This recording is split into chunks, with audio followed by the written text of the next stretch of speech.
There was a rather shocking, unfortunately not surprising display of anti-Semitism yet again in Canada, this time in Surrey, BC, where we saw a Israel-Canada softball game, children's softball game, disrupted by a group sent by Samidoun, a German listed terrorist group, an offshoot of the PFLP, Popular Front for the Liberation of Palestine, a Canadian and American listed terrorist organization. They came with swastikas and different flags to yell and harass Jewish children and spread conspiracies, even had their children harass the Jewish children, and something that every party was forced to condemn.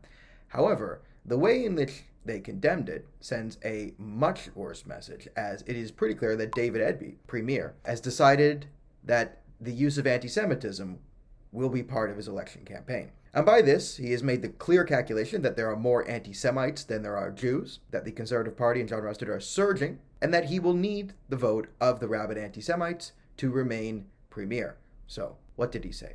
Well, when a baseball game was harassed, he put out a statement on Twitter, just one statement, and then that's been it for now. Kids should feel safe to be able to watch a sports game. Interesting that he chose the phraseology sports game, as this is indicative of a man who's never seen a sport or a game being played, as most people would just call it a sport or a game, or name the actual sport. It was baseball. But, man of the people. Instead of bringing people together, a group targeted Jewish kids and their parents last night because of who they are. A group. What was the name of the group? Was it Samidoun?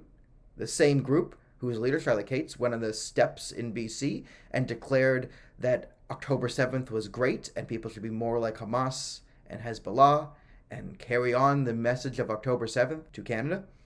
Now, she was arrested by the police and then let off without charges, just not allowed to protest for 5 months. Apparently still allowed to organize them, just not to show up. And of course, in typical Canadian fashion, taking a line from something Justin Trudeau must say every day now, this is unacceptable.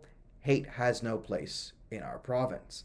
But unfortunately, the statement clearly indicates that hate does have a place in the province. Hate has a place in British Columbia if it serves the electoral purposes of the NDP. Again, Dave Eby could end this. He could have done a multitude of things. He could have said the phrase anti-Semitism in his statement to make it stronger, not nebulous hate, because when you talk about nebulous hate against a group, because even though you mention Jewish, it doesn't get on the record, and then it get confused, and then other people within the NDP can say, oh yes, Islamophobia, anti-Semitism, all of it very bad, mix it together, nothing happens. And the big thing is, when he refused to name, he's the Premier. He could have named the group. He had enough political capital to do so. They've been harassing people all over, right? He's allowed Samidoun to get away with openly inciting genocide, advocating for it, calling their people to imitate October 7th as heroic on Canadian soil. Direct incitement to violence and an identifiable group. There are laws against that. The NDP and the general left in Canada has made, the prevention of this their entire crusade for the last 10 years until October 7th. So, you have Dave Eby, who, when faced with probably the most heinous hate crime recorded in his city premiership, decides to sit on his hands. Now, you could say this is just a man who does nothing, but again, his track record shows. He was willing to kick Selena Robinson out of his caucus, a Jewish MP, because she had stated that a lot of the propaganda against Jews was fabricated lies from the Palestinian side. Now, you can say, right or wrong, that this is what it is.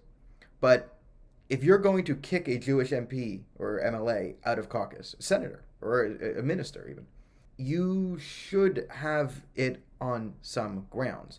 It's not attacking anyone, simply saying that a lot of what is being used to create anti-Semitism is fabricated lies. That shouldn't be something that we all say about racism and anti-Semitism and the like, that a lot of it's based on, misapprehension stereotypes. But no, Dave Eby sent a message to the Jewish community that 0% of any Zionist activity, 95% of Jews, will be tolerated within caucus. And he's doing this, and it sends a very clear message. He needs the votes of those who hate Jews. Maybe he wants the votes of those who hate Jews. Whatever the answer is, it is very clear. Dave Eby has sent a message. BC is open for hate and violence as long as you vote NDP.